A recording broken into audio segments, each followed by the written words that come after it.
On a maintenant un code côté serveur qui ne nécessite plus de page JSP. La servlette, qui joue le rôle de contrôleur, ne cherche plus à déléguer l'affichage à une ressource serveur. Enfin, oui et non, parce que le JSON que Jackson produit représente en quelque sorte ce qui doit être affiché, mais la mise en forme de ce résultat se passe sur le navigateur grâce à du code JavaScript.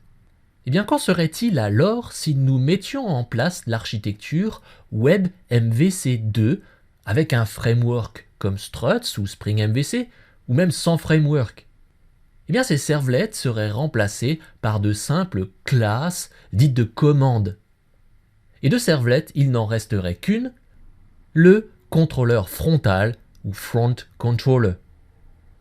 Et si on demandait à ce contrôleur frontal d'embarquer Jackson et de faire ce travail de transformation des résultats fournis par nos classes de commande à notre place?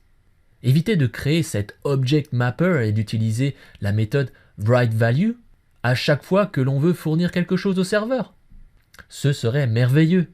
On n'aurait plus qu'à écrire des classes de commande qui retournent les résultats à afficher. Je ne sais pas si vous avez remarqué lorsque l'on était passé sur la page d'accueil de Struts, apparemment, on n'est pas les premiers à y avoir pensé. Oui, on pourrait utiliser Struts pour mettre en œuvre cette architecture, mais est-ce que Java EE ne propose pas quelque chose? Eh bien oui, quelque chose qui, vous allez voir, va bien au-delà du petit truc et astuce, c'est l'API dite JAXRS ou JAXRS, dont le petit nom technique est plus précisément javax.ws.rs.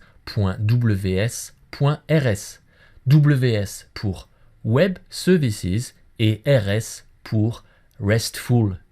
Eh bien nous on va voir dans le chapitre suivant comment utiliser JAXRS dans sa version 2, celle délivrée par Java EE7.